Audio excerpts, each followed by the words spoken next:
하나님께서 우리에게 주시는 말씀은 신약성경 고린도전서 13장 4절에서 5절 두 구절 말씀 같이 읽도록 하겠습니다.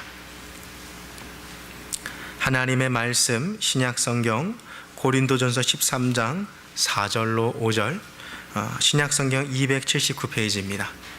고린도전서 13장 4절로 5절, 우리 두 구절 말씀 우리 한 목소리로 같이 합독하시겠습니다.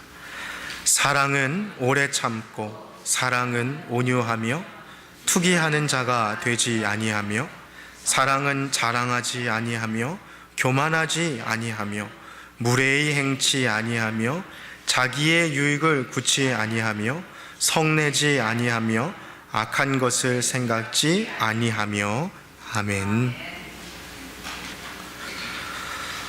참사랑의 하나님 아버지, 영죽으로 우리를 구원하시기 위해 하나밖에 없는 아들 예수 그리스도를 이 땅에 보내주시고 저를 십자가에 달려 돌아가게 하심으로 말미암아 예수께서 흘리신 그 보배로운 피로 우리의 죄를 다 씻어주시고 우리를 의롭다 칭하여 주시니 하나님의 놀라운 사랑과 은혜에 감사를 드립니다.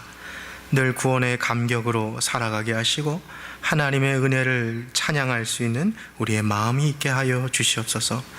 이 시간 주의 말씀 앞에 다시 섭니다. 성령께서 우리에게 말씀하여 주신 것을 듣는 시간 되게 하셔서 부족한 주의 종은 말씀 뒤에 감춰주시고 성령의 세미한 음성이 온 교회를 가득히 채울 수 있는 이 시간 되게 하여 주시옵소서. 감사드리며 주 예수 그리스도의 이름으로 기도합니다. 아멘. 반갑습니다. 잘 오셨습니다. 우리 전후자가 계신 분들께 반갑습니다. 잘 오셨습니다. 함께 간식 인사하시겠습니다.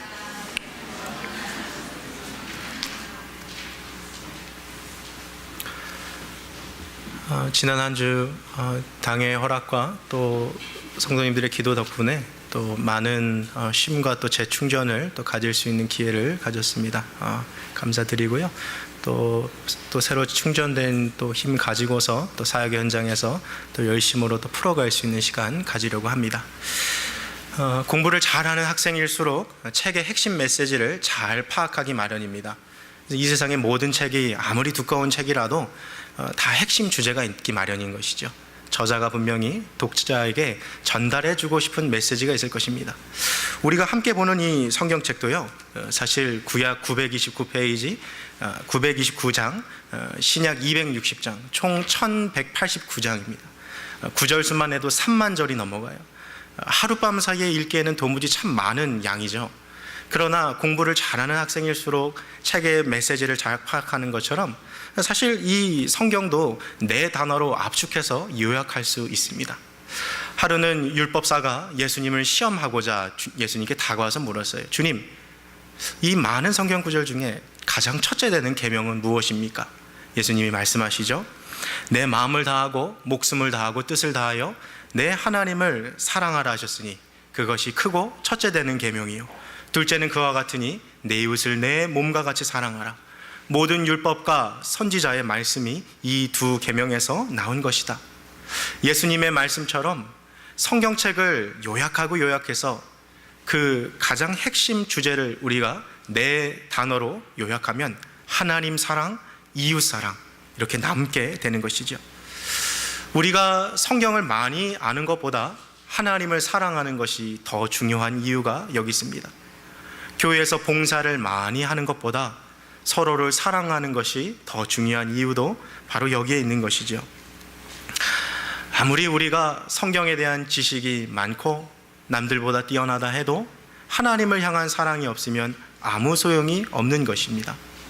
또한 우리가 가진 것으로 남들을 위해 살아가고 봉사할지라도 그 마음에 사랑이 없으면 하나님 보실 때 아무런 유익이 없는 것이죠. 자, 이러한 사랑이라는 관점을 가지고 고린도 교회를 바라보면 참 그 교회는 아직도 자라나야 할 분량이 많은 교회였습니다. 고린도 교회가 만약 시카고 교회에 있었다면 누구라도 한 번쯤은 방문해 보고 싶은 그런 교회였을 것입니다. 날마다 새 신자들이 교회 문을 두들기고요, 새 가족반이 발비들 틈이 없이 붐비는 정말 그런 부흥의 현장과 역사가 일어나는 교회, 각양각색의 신비한 영적 은사와 기적들이 하루가 멀다 하고 병고침과 또 귀신을 쫓아내는 그런 능력이 나타났던 교회. 그러니 만약 이 고린도 교회가 시카고 지역에 있었다면 누구라도 한 번쯤은 꼭 들려보고 방문해보고 싶은 그런 교회였음에 틀림이 없겠지요. 그러나 이 고린도 교회에는 여전히 그들이 가진 한계가 있었습니다. 겉으로 보면 부흥하는 교회요, 놀라운 역사가 있는 교회였지만 한 걸음만 더 안으로 들어가 보면 참 상처가 많은 교회였어요. 성도들이 또 다른 성도들에 대하여서 다툼과 또 미움과 시기와 또 질투로 살아가는 교회가 바로 이 교회였습니다. 뒤에서 서로에 대해서 좋지 않은 이야기를 하고 또 욕성과 또 고성이 오가는 참 이게 안타까운 교회였던 것이죠. 그 놀랍게 부흥하던 고린도 교회가 어쩌다가 이렇게 안타까운 지경에 이르게 되었을까요? 그렇다고 해서 고린도 교회를 구성하는 그 성도들이 질 나쁜 사람도 아니었습니다. 사실 1세기 그리스도인들은요, 예수를 믿기 위해서 자기의 목숨을 걸어야 했어요. 자칫 잘못하다 로마에게 잡히면 십자가에 처형당하고 또 콜로세움의 사자 밥이 될 수도 있는 형편에서 용기를 내어 그리스도인이라고 고백한다는 것은 정말 누구나 할 수 있는 것은 아니죠. 따라서 고린도 교회를 구성하고 있는 이 성도들은 오늘날 웬만한 그리스도인들보다 더 열정적으로, 더 헌신적으로 신앙생활했던 사람들입니다. 그런데 어쩌다가 이 놀라운 부흥의 주역들이 세상으로부터 손가락질 받고 욕먹을 정도의 이 산산조각이 나버린 교회가 되어버렸을까요? 그 이유는 간단합니다.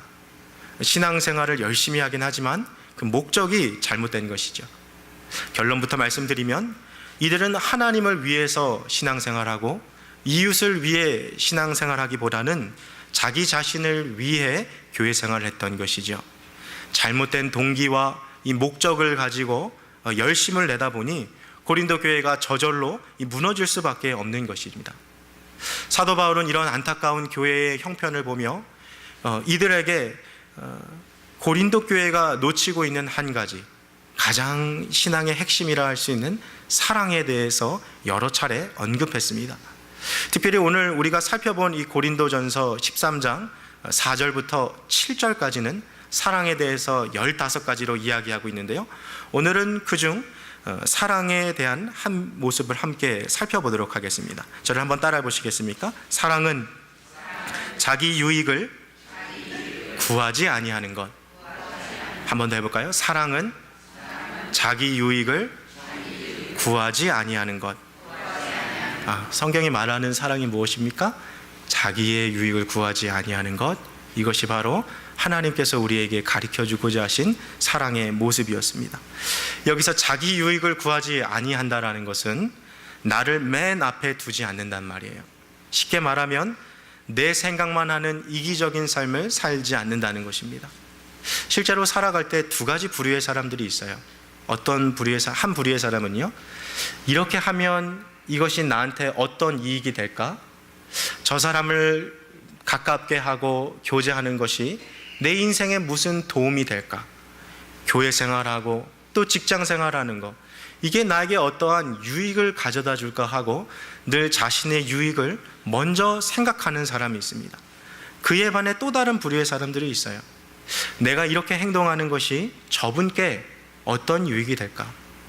내가 이렇게 행동하는 것, 내가 이렇게 말하는 것, 내가 이렇게 신앙생활하는 것이 저분에게 혹은 저 성도님에게 어떠한 도움이 될 것인가 하고 나보다 다른 사람을 더 먼저 생각하는 부류의 사람들이 있는 것이죠. 우리는 어떤 부류의 사람들이며 또 어떠한 모습으로 신앙생활하고 있습니까? 나 자신의 유익을 가장 먼저 우선적으로 놓고 신앙생활하고 있습니까? 아니면 나보다 다른 사람들을 먼저 생각하고 배려하며 신앙생활하고 있습니까?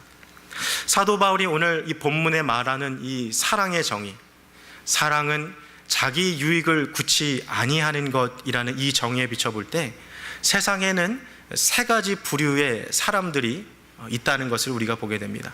16세기 영국의 철학자자 목사님의 아들로 태어났던 프란시스 베이컨이 나눴던 이 세 가지 비유인데요, 그는 세상에 세 가지 부류의 사람이 있다 그랬어요. 거미와 같은 사람, 개미와 같은 사람, 그리고 마지막으로 꿀벌과 같은 사람입니다. 오늘 이 세 가지 유형에 대해서 함께 나눠보며 우리 자신은 과연 어느 유형에 속해 있는지, 또 성경 말씀에 비춰보아 우리는 어떠한 모습으로 더 자라가야 되는지를 함께 나누어 보고 함께 생각해 볼 수 있는 시간이 되었으면 좋겠습니다. 첫째로 이 세상에는 거미와 같은 사람들이 있습니다. 거미는 어떻게 살아가죠? 어두컴컴한 음지에 숨어서 교묘하게 입에서 나오는 그 실로 그물을 만들어 놓죠. 그리고 자신이 쳐놓은 그물에 다른 곤충들이 걸리면 잽싸게 날아와서 먹이들을 해치면서 잡아먹고 살아가죠. 즉 거미 같은 사람은 어떤 사람입니까? 내 자신과 이웃을 위해서 이웃들을 헐뜯고 또 그들을 이용하는 사람, 또 다른 사람을 짓밟고 올라가는 사람을 말하는 거예요. 내게 이익이 된다면 다른 사람의 것을 내 것으로 이렇게 빼앗아 오기 정도로 나 중심으로 살아가는 사람들입니다. 이 성경에 기록된 거미 같은 사람 중에 가장 대표적인 사람이 바로 나봇의 포도원을 뺏은 이스라엘 왕 아합으로 예를 들을 수 있을 것 같아요.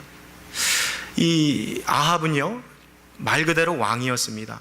그 당시에 모든 사람이 부러워할 만한 부와 명예 다 가졌어요. 그리고 궁궐에서 살아갑니다. 그런데도 이 마음에 욕심이 차지 않아서 자기 왕궁 주변에 있는 포도원을 꼭 갖고 싶었습니다. 그런데 이스라엘 법으로는요, 하나님께서는 조상 대대로 물려받은 땅을 아무리 왕이라 할지라도 그것을 주장할 수 없어요. 반드시 그 주인의 후손에게 물려주게 되어 있습니다. 나봇이 왕에게 이 포도원 주기를 거절하자 이 아합 왕과 그의 아내가 계획을 짜서 나봇을 죽여버리죠. 자기의 이익을 위해서라면 수단 방법을 가리지 않고 다른 사람을 희생하며 짓밟기까지 하는 이러한 사람, 바로 거미 같은 사람인 것이죠. 지난 2014년 8월 한국에서 경부고속도로를 달리고 있는 한 승용차가 갓길에 세워져 있는 8톤 트럭을 이렇게 치는 교통사고가 일어났어요. 이 사고로 조수석에 앉아있는 아내가 죽게 됩니다. 경찰이 근데 이 사건을 조사하다 보니까 뭔가 조금 수상한 점을 발견하게 됐어요. 사건이 일어나기 전 몇 달 전에 남편이 아내 이름으로 보험을 무려 26개나 들어놓은 거예요. 이 사건으로 인해서 살아남은 남편이 갖게 된 보험료가 무려 98억이나 됐습니다. 뭔가 이상하잖아요. 그래서 경찰이 계속해서 심층 조사를 하고 이 남편을 향해서 계속 끈질기게 조사하자 드디어 남편이 실토했어요. 이 보험금을 노리고 이 아내를 교통사고로 죽인 거죠. 근데 이 사건이 더 충격적인 사건은 이유는 뭐냐면 죽은 아내의 뱃속에 7개월 된 아기가 있었다는 거예요. 돈을 벌기 위해서 자기의 아내도 자기의 친자식도 죽여버리는 것이 이 세상의 모습이라는 거죠. 정말 거미 같은 사람 아닙니까? 근데 더 놀라운 사실이 있어요. 여러분, 이 세상에서요, 가족을 가장 많이 죽이는 나라가 어딘 줄 아십니까? 한국이에요. 저는 이거 보고 너무 놀랐어요. 모든 살인율을 봤을 때요, 가족이 가족을 죽이는 퍼센티지가 영국이 1%였어요. 미국이 2%였습니다. 근데 한국은 무려 5%가 넘어갔어요. 어떤 사람은 자기 부모의 유산을 받기 위해서 자기 친동생에게 중형차를 선물해 줬는데 에어백이 고장난 차를 선물로 줬어요. 그리고 동생을 자기가 죽이고 교통사고 난 것처럼 그렇게 위장했다가 발각된 사건이 벌어졌습니다. 그뿐만 아니에요. 자기 아버지, 자기 어머니, 한 부모 밑에서 낳았던 자기 형제, 자기 자매, 심지어 자기 자녀까지 죽이는 것이 이 세상이라는 거예요. 돈 때문에, 자기 이익 때문에. 그뿐만 아닙니다. 자기 처형도 죽이고요, 자기 처남도 죽이고, 자기 장인, 장모 다 죽이는 거예요. 여러분, 한국 사람이 이 존속살인, 가족이 자기 가족을 죽이는 사건, 심지어 자기 자식을 죽이는 사건이 한국에서 너무 많이 일어나니까 지난 2014년에 이 문제만 연구한 논문이 발표됐어요. 도대체 왜 한국 사람들이 가족을 이렇게 죽이나? 가장 첫 번째 큰 이유가 뭐였어요? 돈 때문이었다는 거예요. 돈 때문에. 돈이라면 내 부모도, 내 형제도, 내 자녀도 다 죽일 수 있는 것이 바로 한국이 되어버렸다는 거예요. 여러분, 얼마나 끔찍한 일입니까? 프란시스 베이컨이 이 거미 같은 사람을 대해서 이렇게 말했어요. 세상에 있어서는 안 되는 사람들, 세상에 결코 있어서는 안 되는 사람들. 우리가 얼마나 무서운 시대에 살고 있습니까? 자기의 유익을 위해서라면 자기 친족을 파는 정도가 아니라 자기 친족을 죽이는 시대에 우리가 살아가고 있다는 거예요. 자기의 유익을 위해서 이처럼 살아가는 자들이 많이 있다면 얼마나 이 세상은 참 불행하겠습니까? 또한 그런 사람들이 교회 안에 많이 있다면 교회 모습은 어떠하겠습니까?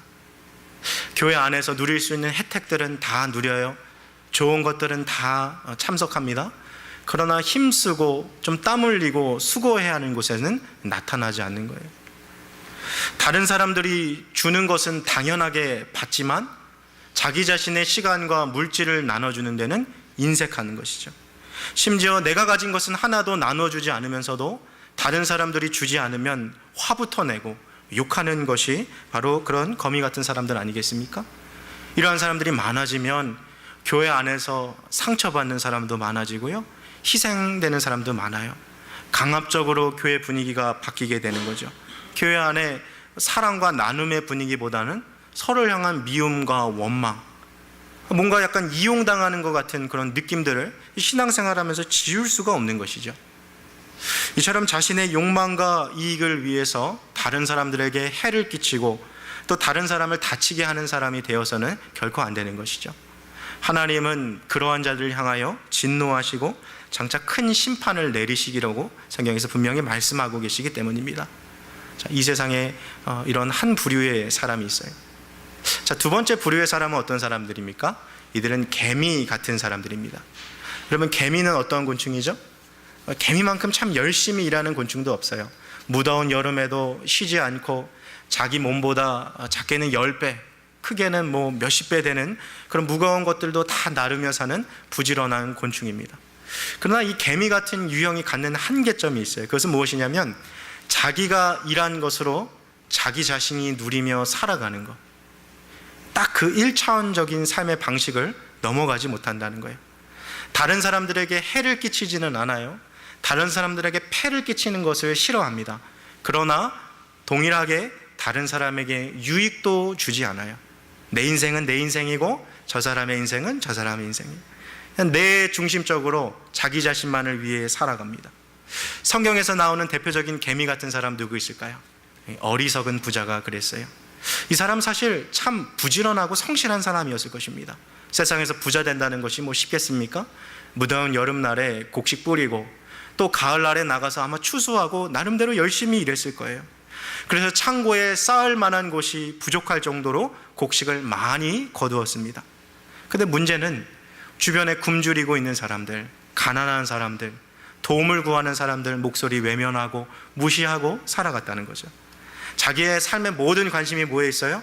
창고를 더 많이 짓고 더 많이 쌓는 것, 그래서 내 만족함을 누리는 것, 자기의 욕심의 창고를 가득 채우는 것이 인생의 유일한 목적이라는 거예요. 하나님은 이러한 자를 향하여 다음과 같이 말씀하셨어요. 어리석은 자여, 어리석은 자여, 오늘 밤에 내 영혼을 도로 찾으리니 내가 쌓은 것이 네 것이 되겠느냐. 하나님은 비록 자기 자신을 위해서 성실하게 살아가지만 다른 사람을 위하여 자기의 삶을 희생할지 모르는 자를 향하여 어리석은 자여라고 판단하셨던 것입니다. 개미 같은 사람, 참 자기 일에 성실해요. 충성되게 일합니다. 그러나 자기에게 맡겨진 일 위에는 하지 않는 지나친 이기적인 성향을 보일 수 있어요. 남이야 죽든 말든, 남이야 아프든 상처 입든 눈물 흘리든 그냥 내 길을 오직하게 가는 거예요. 이런 사람은 있어도 좋고 사실 없어도 좋은 사람의 유형에 속하는 것이죠. 누가복음 10장을 보면 우리가 잘 아는 선한 사마리아인 이야기가 나오죠. 한 사람이 예루살렘에서 여리고로 가던 중 강도를 만나게 됩니다. 강도들이 그의 옷을 다 벗기고요, 그를 매질하여서 정말 간신히 숨만 붙어 있게 되죠. 그 상태로 피를 절절 흘리며 땅바닥에 누워 있어요.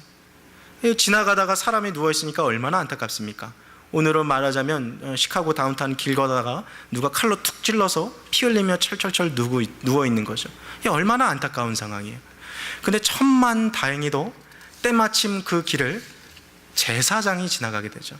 제사장 누구예요? 오늘날로 말하면 이 목사님, 전도사님, 좀 교회 생활 열심히 하는 사람 아니겠습니까? 근데 이 제사장이 지나가다가 이 길가에 쓰러져 있는 그 사람을 발견한 거예요. 당연히 도와줄 줄 알았는데 이 사람을 물끄러미 보더니 다른 길로 이렇게 돌아가게 되는 것입니다. 참 개미 같은 사람이죠. 자기가 이 사람을 도와줌으로 당해야 할 물질적인 손해, 시간적 손해 보기 싫어하는 거죠. 참 또 천만다행으로 그 이후에 레위인도 그 길을 지나가게 됩니다. 여러분, 레위인은 어떤 사람이에요? 성막에서 봉사하는 사람입니다. 그러니까 교회 생활 가장 열심히 하는 사람, 오늘날로 말하면 교회 리더들, 또 신앙생활에 정말 타의 추종을 불허하는 그런 사람 아닙니까? 근데 이 레위인도 길가에 쓰러져 있는 이 강도 만난 자를 물끄러미 보더니 또 다른 길로 돌아가는 것이죠. 왜 그랬을까요? 왜 이들은 길가에 이렇게 쓰러져 있는 강도 만난 자를 그대로 두고 갔을까요? 유대인의 율법에 따르면요, 피 흘리고 있는 사람 혹은 시체를 만지면 그 사람도 부정을 입게 돼요.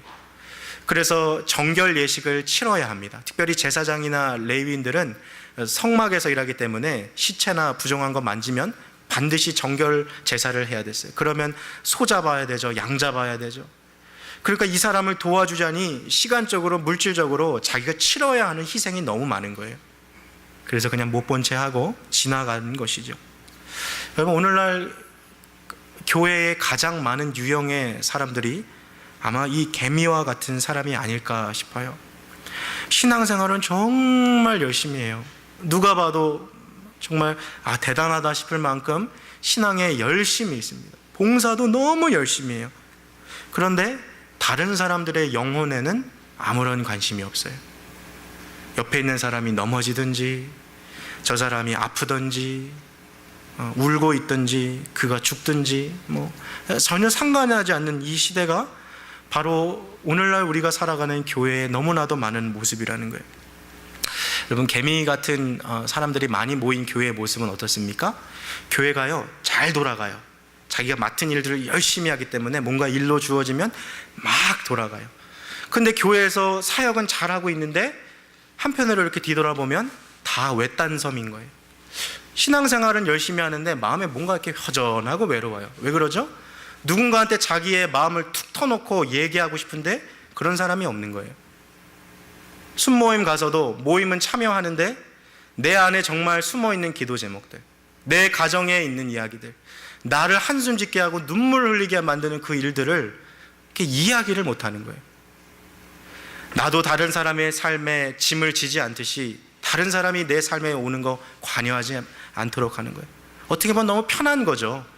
서로의 짐을 질 필요가 없으니까. 그러나 너무나도 외로운 신앙생활을 하고 있는 거예요. 여러분, 이 시대에요, 외로운 교회들이 너무 많아요. 신앙생활을 너무 열심히 하고 땀 흘려서 봉사하고 헌신하고 그렇게 하는데 정작 외딴 섬들처럼 따로따로 전쟁터에서 그 폭소홀에서 혼자 총을 안고 있는 군사처럼 외롭게 사어가고 있는 그리스도인들이 너무나도 많다는 거예요. 형식적으로 모임만 유지되는 수준의 교회가 돼버리는 것이죠. 하나님 그런 모습 원치 않으세요. 우리가 자기의 일을 할 뿐더러 또한 다른 사람들의 일을 돌아보아 주님의 기쁨을 충만케 하라고 빌립보서 2장에 말씀하셨어요. 무슨 말씀입니까? 우리가 우리의 일만 하는 것이 아니라 다른 사람들을 돌아볼 수 있는 것, 다른 사람들이 어떻게 지내는지, 또 저들을 어떻게 도와줄 수 있는지 실제적으로 그들의 삶에 관심을 갖고 형제 자매들을 섬기는 것이 하나님의 마음의 기쁨이 된다는 거예요. 여러분, 보이지 아니하는 하나님의 마음 어떻게 기쁘게 할 수 있어요? 눈에 보이는 형제를 섬기고 도와주고 저들을 향하여 사랑을 베풀 때 진실로 하나님의 마음을 기쁘게 할 수 있다는 것입니다. 자, 개미 같은 삶의 수준을 뛰어넘어야 하는 우리의 숙제가 남아있어요. 마지막으로 세 번째 유형은 꿀벌 같은 사람들이에요. 여러분, 꿀벌 어떻게 살아갑니까? 개미 못지않게 열심히 일해요. 조직력도 강하고 부지런하지요. 열심히 꿀을 만들어서 자기들도 먹지만 사실 자신이 만든 것 대부분 다른 이에게 주는 것이 꿀벌입니다. 또 자기 몸에 꽃가루 묻혀서 꽃들이 서로 열매 맺을 수 있도록 도와주는 그런 공생 관계를 만들며 살아가는 것이 꿀벌이죠. 1세기의 교회 리더였던 사람 중에 크리소스톰이라는 사람이 이 꿀벌을 유심히 관찰하다가 이런 말을 했어요. 야, 꿀벌이 다른 곤충보다 더 칭찬을 받는 것은 열심히 일하기 때문이 아니라 꿀벌이 다른 꿀벌들을 위해서 일하기 때문이다라고 말했던 거죠. 꿀벌 같은 사람 어떤 사람입니까? 자기 유익을 구하지 않는 사람. 여러분, 건강한 그리스도인들일수록요, 다른 사람을 배려할 수 있는 사람이에요. 자기 이익만 추구하지 않아요. 그리고 유치원이나 혹은 교회에 어린아이들이 모여 있는데요, 이렇게 맛있는 피자나 케이크나 이런 거를 이렇게 테이블에 탁 내려놓으면 어떻게 돼요? 아이들이 다 자기 먹을 거 가져가요. 선생님 챙기는 사람 없어요? 다른 친구들 챙기는 아이들 간혹 있어요. 근데 아이들 대부분 어떻습니까? 내 거야 하고 다 가져가죠. 내 거야 하고 남는 게 없어요. 여러분, 성숙한 사람일수록 어떻습니까? 음식이 있어도 나만 생각하는 것이 아니라 옆에 있는 사람 먼저 먹어보세요. 나만 먹는 것이 아니라 이거 또 누구 줄 사람 없을까 생각하는 거. 건강한 그리스도인, 성숙한 그리스도인일수록 자기의 유익보다 다른 사람을 생각할 수 있는 사람이에요. 이러한 사람은요, 반드시 교회에 있어야 하는 사람이에요. 반드시 교회에 있어야 하는 사람. 이 성경에서 나오는 이 꿀벌과 같은 사람은 누가 있을까요? 바로 선한 사마리아인에 나오는 바로 그 사마리아인입니다. 이 사람 길을 가다가요, 길거리에 강도 만나 피 흘려 쓰러져 있는 사람을 봤어요. 그냥 지나쳐도 아무 상관이 없습니다. 저 사람은 유대인이고 이 사람은 사마리아인이에요. 유대인들은 사마리아인을 개처럼 취급해요. 그러니 원수 같은 민족이니까 지나가도 누가 뭐라 할 사람 없어요. 그러나 그는 가던 길 멈추어서 자기가 타고 가던 그 가축 밑에서 내려서 자기가 가지고 있는 기름과 포도주로 이 사람의 상처를 치료해 줬어요. 오늘날 말하면 연고같이 발라준 거죠. 그리고 이 사람을 자기의 가축에 태워서 여관으로 데려갔습니다. 그리고 그를 지극히 보살펴줬어요. 이튿날 여관 주인에게 2데나리온을 줬습니다. 오늘날로 말하면 한 200불을 여관 주인에게 딱 쥐어준 거예요. 여보소, 내가 다시 돌아올 때까지 이 사람 좀 잘 돌봐주십시오. 혹시라도 돈이 모자르면 내가 와서 갚겠소. 우리가 이 선한 사마리아인 이야기를 들으며 무의식적으로 이 사람이 부자구나, 좀 형편이 좋은 사람이구나 생각하기 쉬워요. 그러나 성경에 어디에 그럴 뉘앙스도 없습니다. 사실 당시에 2데나리온을 갖고 있는 여유를 갖고 있는 사람은 많지 않았어요. 따라서 선한 사마리아인도 형편이 있고 여유가 있어서 남을 도와준 것이 아니라 그냥 긍휼히 여기는 마음, 저 사람을 지나칠 수 없는 그 마음이 있어서 그를 위해 도와주고 자기의 기름과 포도주와 2데나리온, 시간적 헌신, 물질적 희생, 이거 다 마다하지 않은 거죠. 자칫 잘못하다가 이 사람 도와주다가 강도들이 또다시 와서 자기도 강도당할 이 위험에 처할 수도 있어요. 또 이 사람 도와주면 물질적으로 손해볼 것이 불보듯 뻔합니다. 하지만 내 이익과 안위를 내려놓고 강도 만난 자의 진정한 이웃이 되었던 것이죠. 하나님이 우리에게 원하시는 사랑의 모습이 이와 같은 것입니다. 저 미국의 명문 학교 중에 필립스 아카데미라는 곳이 있어요. 이 학교의 모토가 3단어로 딱 정해져 있는데요. Not for self. 이 학교의 모토예요. Not for self. 무엇을 위해서 그렇게 열심히 공부하는가? 무엇을 위해서 그렇게 훌륭한 사람이 되려고 하는가? 좋은 직장 들어가서 높은 연봉 받고 큰 집 짓고 그렇게 떵떵거리며 살아가는 거, 그 학교의 모토가 아니에요. Not for self. 그럼 무엇 때문에 그렇게 열심히 공부해야 합니까? 무엇 때문에 그렇게 훌륭한 사람 되어야 합니까? 그런 사람 되어서 더 많은 사람 도와줄 수 있는 사람, 더 많은 사람들에게 나누어주고 베풀 수 있는 사람 되라고 그렇게 열심히 공부하고 훌륭한 사람 되라는 거예요. Not for self. 여러분, 이 정신이 우리 교회의 정신이 되었으면 좋겠습니다. 여러분, 무엇 때문에 이렇게 신앙생활 열심히 하세요? 무엇 때문에 이렇게 하나님 막 열심히 믿으려고 그러세요? 훌륭한 신자, 성공하는 신자, 부자 되는 신자, 그럼 그런 거 하나님이 우리에게 요구하신 적도 없고 하나님 그거 옳다고 하신 적도 없으세요. 우리가 신앙생활하는 참된 목적과 이유는 무엇입니까? 우리의 삶을 통해서 한 사람이라도 더 사랑하고 한 사람이라도 더 품을 수 있는 사랑을 주님 원하시는 거예요. 지난 한 주 제가 시애틀 지역에 갔다 왔습니다. 함께 트리니티에서 공부하던 제 친구가 시애틀에 있어서 잠깐 방문했는데요. 이 친구가 저를 꼭 데려가고 싶은 데가 있다는 거예요. 조셉, 내가 너를 꼭 데려가고 싶은 집이 있는데 너 시간 좀 잠깐만 내주면 좋겠다. 그래서 그 친구랑 차를 타고 쭉 가는데요. 시애틀에서 다리 하나 딱 건너면 뭐 친구 말로는 그래요. 그 지역에서 가장 뭐 부자들만 사는 마이크로소프트의 빌 게이츠가 사는 동네, 메다이나라는 동네가 있더라고요. 근데 이 동네에서 한 4블록 정도 이렇게 걸어가니까 이 친구가 저를 데려가고 하는 그 집이 딱 나오는 거예요. 뭐 부자 동네죠. 너무 잘 살고. 널 나 여기 왜 데려왔니? 물어봤더니 나를 그리스도인 되게 만들었던 할머니가 여기 살고 있다는 거예요. 그 사람을 너 소개시켜주고 싶다. 집에 딱 들어갔어요. 그랬더니 86 된 나이에 이 은발의 백인 할머니가 만들어주는 거예요. 앨리스라는 이름의 할머니가. 이야기를 막 들어보니까 지난 26년 동안 자기 집에 인터내셔널 스튜던트, 시애틀에 공부하러 온 유학생들을 다 자기 집에 초청해서 돈 받지 않고 이들 먹여주고 재워주는 그런 사역들을 했던 거예요. 근데 신기하게도 이 집에 들어온 학생들은 처음에 예수님을 전혀 몰랐던 사람이에요.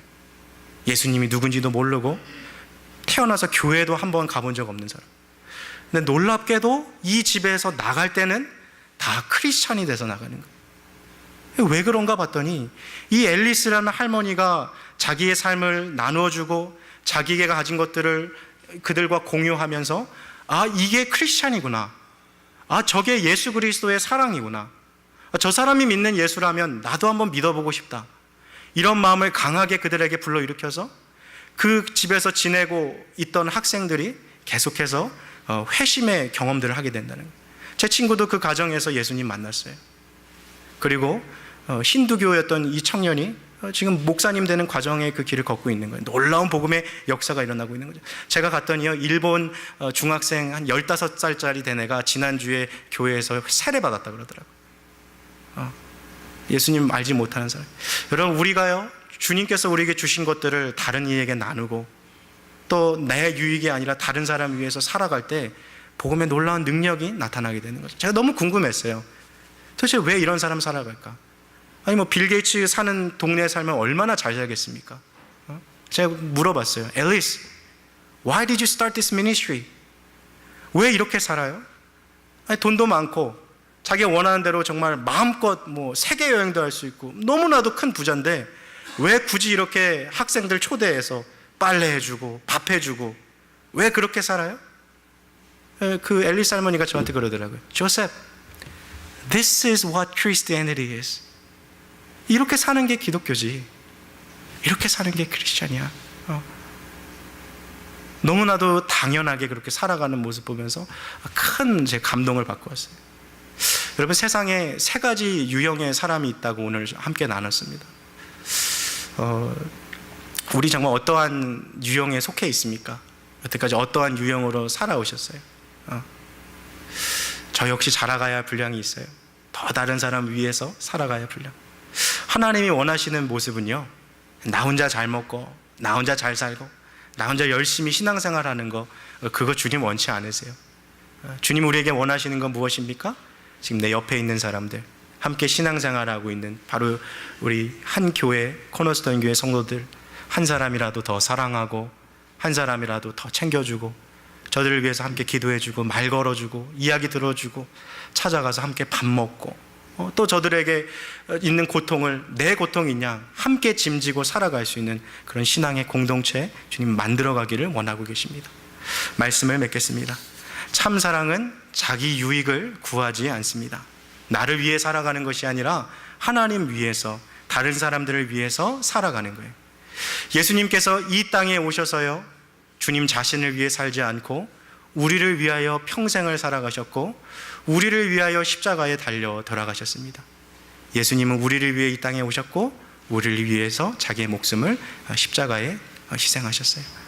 하나님께서는 우리가 예수님처럼 살아가길 원하세요. 내 자신을 위한 것이 아니라 다른 사람을 위해 살아갈 수 있는 그런 삶, 그런 성숙한 하나님 원하시는 참 사랑의 삶을 살아가실 수 있는 저와 여러분들 되시기를 주님의 이름으로 축복합니다.